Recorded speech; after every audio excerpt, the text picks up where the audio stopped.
Halo teman-teman, selamat datang kembali di channel Cerpen Remaja. Di konten kali ini, saya akan membahas cerita tentang horor yang berjudul Hantu Penghuni Rumah Tua. Sebelum lanjut ke cerita, alangkah baiknya teman-teman subscribe dan like video ini, agar channel ini lebih berkembang lagi dan lebih semangat membuat konten-konten selanjutnya.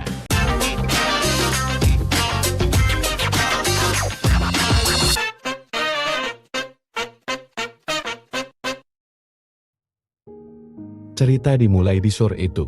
Hujan turun dengan deras, membasahi jalanan kota yang sepi. Ana dan temannya, Budi, baru saja tiba di sebuah rumah tua yang mereka sewa untuk liburan akhir pekan. Rumah itu terletak di pinggiran kota, jauh dari keramaian, dan sudah lama tidak berpenghuni. Mereka tertarik dengan rumah itu karena cerita-cerita seram yang mengelilinginya, ingin merasakan sensasi berbeda dari liburan mereka kali ini. Saat mereka memasuki rumah, pintu kayu tua itu berderit pelan. Udara dingin menyergap mereka, dan bau lembab segera tercium. Ruang tamu terlihat luas dengan perabotan kuno yang tampaknya belum pernah dipindahkan sejak puluhan tahun lalu. Dindingnya dipenuhi dengan lukisan-lukisan keluarga yang tampak menatap mereka dengan tatapan dingin. "Aku merasa ada yang aneh di sini," kata Ana sambil memeluk dirinya sendiri. "Kita harus hati-hati." Budi hanya tersenyum. "Ang, kamu terlalu banyak nonton film horor. Ini cuma rumah tua biasa." Namun, di balik keberanian Budi, dia pun merasakan ada sesuatu yang tidak beres. Mereka meletakkan tas dan mulai menjelajahi rumah. Setiap langkah mereka menimbulkan bunyi lantai kayu yang berderak. Di lantai atas, mereka menemukan sebuah kamar yang tampak lebih terawat daripada ruangan lainnya. Di sana, terdapat sebuah ranjang besar dengan spray putih bersih dan jendela yang menghadap ke kebun belakang. Budi memilih kamar ini untuk mereka tidur. Malam semakin larut dan hujan terus mengguyur. Setelah makan malam sederhana, mereka memutuskan untuk beristirahat. Namun, tak lama setelah mereka berbaring, Ana mendengar suara langkah kaki di lorong. Dia berpikir itu mungkin hanya suara kayu yang memuai karena lembab. Tetapi suara itu semakin jelas dan mendekat ke kamar mereka. Dengan gemetar, Ana membangunkan Budi. "Kamu dengar itu?" bisiknya. Budi yang masih setengah sadar mencoba mendengarkan. Suara itu berhenti tepat di depan pintu kamar mereka. Mereka berdua menahan napas, berharap itu hanya imajinasi mereka. Tiba-tiba, pintu kamar berderit pelan terbuka sendiri. Pintu yang terbuka perlahan itu membuat bulu kuduk mereka meremang. Tidak ada angin yang bisa membuka pintu setebal itu. Mereka saling pandang, mencoba mencari keberanian dari satu sama lain. Budi, meskipun ragu, berdiri dan berjalan perlahan menuju pintu. Dia menyalakan lampu senter dari ponselnya dan mengarahkan cahayanya ke lorong gelap. Tidak ada siapa-siapa, namun perasaan diawasi tak kunjung hilang. "Mungkin ini hanya karena rumah tua ini," kata Budi mencoba menenangkan diri. "Kayunya mungkin laput dan menghasilkan suara." Mereka menutup pintu kembali dan mencoba untuk tidur lagi, meskipun rasa takut masih menghinggapi mereka. Pagi harinya, saat sarapan, mereka membicarakan kejadian semalam. "Aku yakin ada sesuatu di rumah ini," kata Anan. "Kita harus mencari tahu lebih lanjut." Budi setuju dan mereka mulai menjelajahi rumah itu lebih dalam. Mereka menemukan sebuah pintu kecil di bawah tangga. Tersembunyi di balik lemari tua, pintu itu terkunci, tapi Budi berhasil membukanya dengan obeng yang mereka temukan di dapur. Di balik pintu kecil itu, mereka menemukan sebuah tangga yang mengarah ke ruang bawah tanah. Ruangan itu gelap dan berdebu, dengan langit-langit rendah dan bau apek yang menyengat. Dengan bantuan lampu senter, mereka menyusuri ruangan tersebut. Di sudut ruangan, mereka menemukan sebuah peti kayu tua yang terkunci rapat. Rasa penasaran mengalahkan ketakutan mereka. Budi mencari cara untuk membuka peti itu, dan setelah beberapa usaha, peti itu terbuka dengan bunyi berderit.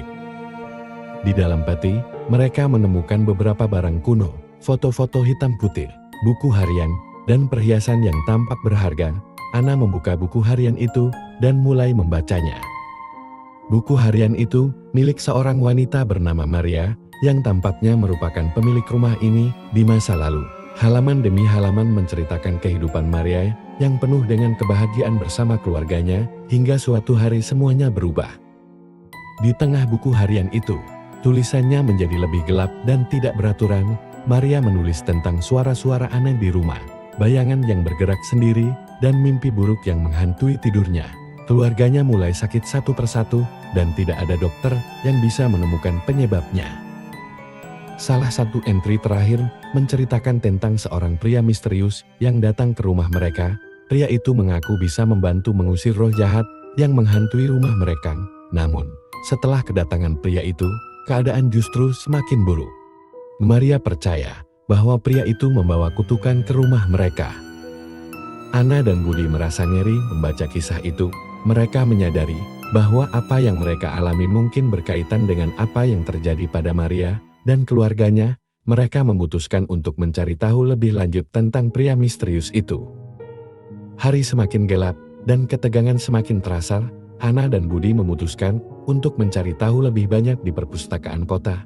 Mereka menemukan beberapa artikel lama tentang rumah itu dan penghuninya. Salah satu artikel menyebutkan tentang seorang dukun hitam yang terkenal dengan ilmu hitamnya, yang mengunjungi rumah itu sebelum keluarga Maria mengalami kejadian-kejadian aneh. Mereka kembali ke rumah dengan perasaan campur aduk. Malam itu, mereka memutuskan untuk melakukan ritual pembersihan sederhana yang mereka temukan di salah satu buku di perpustakaan. Mereka berharap ini bisa membantu mengusir energi negatif di rumah itu. Mereka menyalakan lilin dan membacakan doa-doa yang tertulis di buku. Namun, saat mereka melakukan ritual, suasana rumah berubah. Angin kencang tiba-tiba bertiup di dalam rumah. Lilin-lilin padam, dan suara jeritan terdengar dari lantai atas.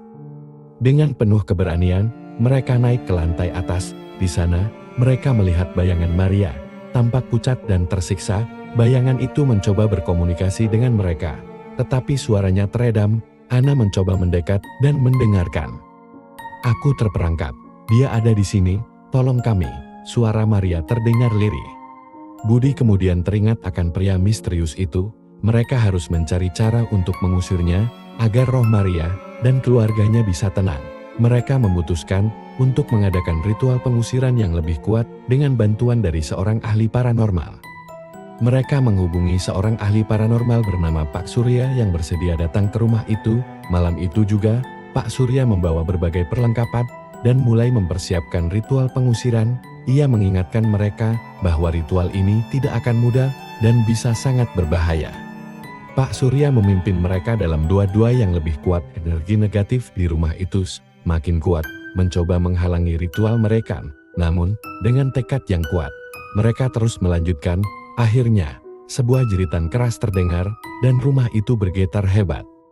Setelah beberapa saat, suasana menjadi tenang.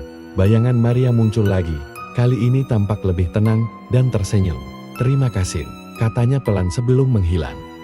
Anna dan Budi merasa lega. Mereka tahu bahwa mereka telah membantu mengakhiri penderitaan roh Maria dan keluarganya. Pak Surya menegaskan bahwa rumah itu sekarang sudah bersih dari energi negatif.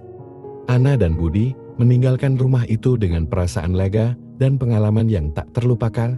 Mereka memutuskan untuk tidak pernah kembali lagi.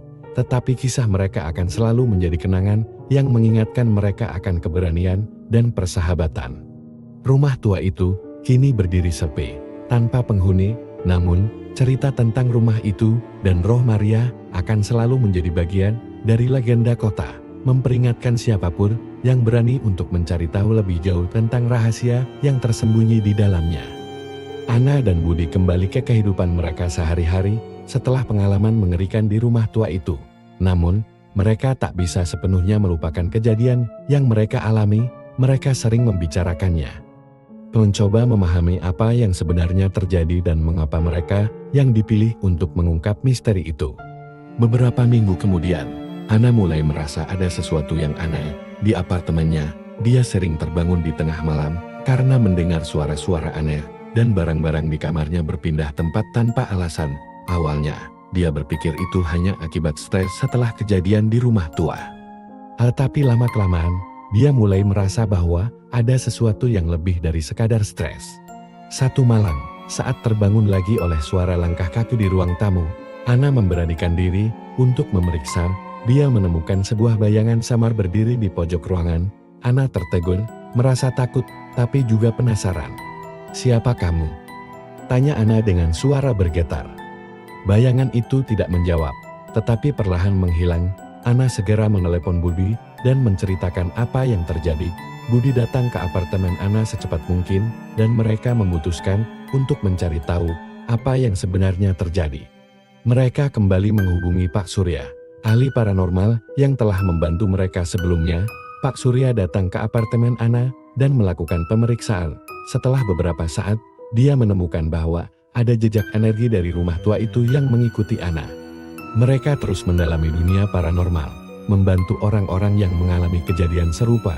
Mereka tahu bahwa dunia ini penuh misteri dan bahaya, tetapi mereka siap menghadapi apapun yang datang dengan pengetahuan dan pengalaman yang mereka miliki. Kisah mereka menjadi inspirasi bagi banyak orang di komunitas paranormal, mengingatkan bahwa dengan keberanian dan tekad, kita bisa mengatasi kegelapan dan menemukan cahaya di dalamnya. Pengalaman mereka mengajarkan bahwa di balik setiap kegelapan, selalu ada cahaya yang menunggu untuk ditemukan. Dan dengan keberanian, tekad, dan pengetahuan, mereka bisa menghadapi segala tantangan yang datang. Ana dan Budi telah menemukan bahwa meskipun dunia ini penuh dengan misteri, mereka memiliki kekuatan untuk membawa kedamaian dan harapan bagi orang lain. Kisah mereka berakhir dengan kedamaian, tetapi perjalanan mereka terus berlanjut. Mereka siap untuk menghadapi petualangan berikutnya dengan keyakinan bahwa apapun yang terjadi, mereka selalu bisa menemukan cahaya dalam kegelapan. Terima kasih telah menonton video ini. Saya sangat menghargai dukungan dan waktu yang telah Anda habiskan untuk menonton konten video saya. Dan jangan lupa untuk subscribe di channel ini dan aktifkan lonceng notifikasinya agar tidak ketinggalan cerita-cerita menarik berikutnya.